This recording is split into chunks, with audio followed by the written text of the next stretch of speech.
So, hello guys, what's up? It's me again, si Mima Alicia nyo at nagbabalik ulit para sa ating panibagong video. So, ngayon guys, pag-usapan lang natin ng bahagya itong si former Senator and Attorney Leila de Lima at itong si Vice President and Deputy Secretary Sara Duterte.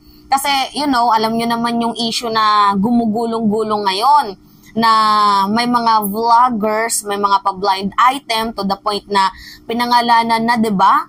Itong si Vice President and Deputy Secretary Sara Duterte na may di umano'y lalaki kuno at pinaggastusan, binigyan ng gasoline station gamit ang pera, gamit ang pondo ng taong bayan.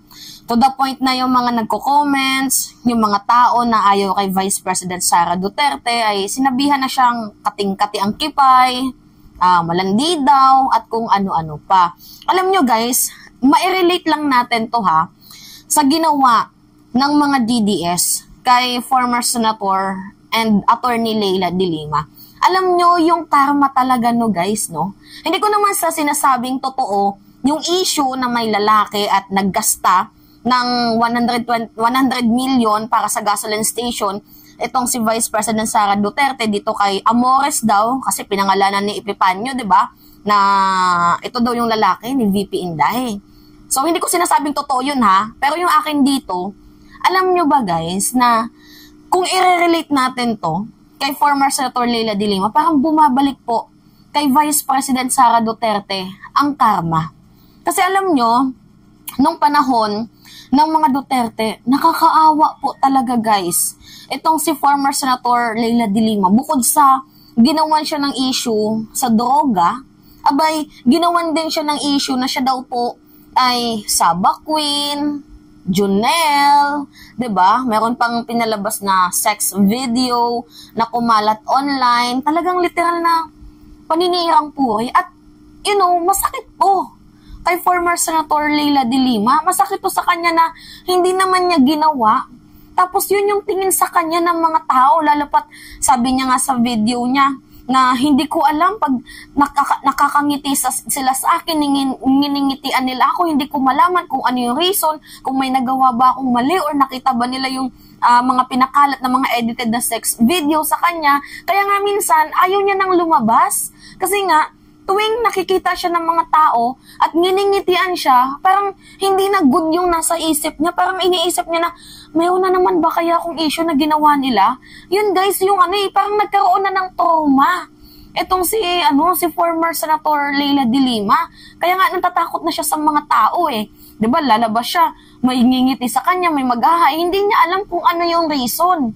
Kasi lalo pat kumalat yung Junel issue, Saba Queen issue, 'di ba? Kumalat 'yun, yung mga gawa-gawang issue sa kanya. And alam ko na sa nangyayari ngayon kay Vice President Sara Duterte, hindi din 'to nagugustuhan ni former Senator Leila de Lima kahit pa Duterte ang may gawa sa kanya nito. Kasi Duterte supporter, yung may gawa sa kanya nito. Kasi babae din po itong si former Senator Leila de Lima. Pero nakukuha niyo ba yung catch ko dito?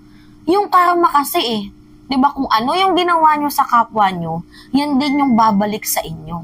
Napapansin nyo na ako bilang isang babae, ayoko naman na inaatake nyo si Vice President Sara Duterte na higad, makatay, malandi. Kasi kung totoo man yung issue na may lalaki siya, personal niya na yun. Yes guys, personal niya na yun. Although, napaka-immoral at pwede siyang madisbar. Kasi sa totoong lang naman, hindi siya dapat gayahin or maging guide ng mga kabataan, lalo pat DepEd Secretary siya. Mararapat lamang kung ako ay magdedesisyon kung totoo man tong issue na to, pero hindi ko kino-confirm na totoo. Kung ako lang naman magdesisyon at malaman natin kung totoo man ito, 'di ba? Hindi ko nililinaw na totoo, ako ay nagtatanong lamang kung totoo man po itong issue na to, dapat po siyang mag-resign na kasi napaka-immoral ng ginawa niya. Pero, ayoko naman guys na bumaba tayo sa level ba, 'di ba? Kasi yun yung yan yung naratibo, yan yung gawain ng mga DDS, 'di ba? Na kahit hindi naman issue, ginagawang issue. 'Di ba? Ayoko naman na gayahin natin yung pag-uugali ng mga DDS. Lalo pat ngayon, merong Dakota issue. Nakita niyo na ba tong video na to? Panood muna natin sa inyo. Pangit naman no, na meron tayong vice presidente, tatawaging hitad, malandi, Dakota. Ito panoodin natin. North Dakota. Uy. True. Oo nga, my God. Ako mag-viral ito. Sabi ka ba yun? Mag-viral ito. Ano ba yan? Mag-viral ng Dakota. Wala kami bisip sa Dakota. Pag-artista si Mimi. Gusto ko hindi naman pinaseri kayo. Grabe itong mga ito. Okay. Rinig nyo. Ayoko naman na umabot tayo sa punto na itong si Vice President Sara Duterte, hindi na BP ang tawag natin, kundi Dakota, Hitad, 'di ba? Ayoko na yung umabot tayo dun sa punto na yun, guys. Kasi ginagaya na din natin yung ginagawa ng mga DDS, which is appropriately wrong. Mali po talaga yung ginagawa nila.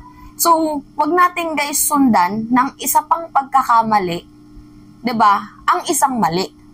So, kung pwede nga, stop na natin tong tong pag-spread ng video na to, na, 'di ba, kay Epifanio Labrador, kay Nino Barsaga, ang dami pa, kay yung boy, basta yun, na tinatawag na may golden ganun daw itong si John Amores, kaya daw gustong-gusto daw ni BP Inday, ganyan. Tigil na natin tong issue na to, lalo pat mga lalaki yung ibang nag-reveal.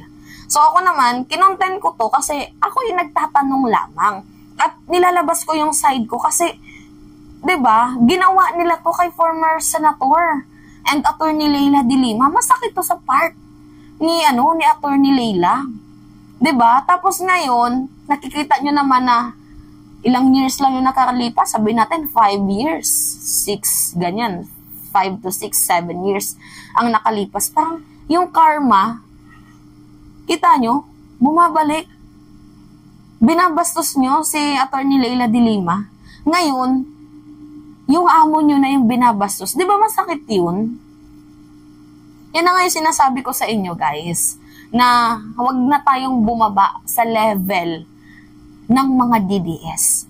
Alam ko na issue to sa mga Duterte, pero hindi din natutuwa dito. Si former Senator Leila de Lima, hindi siya natutuwa, lalo pat pagkababae niya rin, kapwa niya babae rin, ang tinitirada ng mga kabastusan.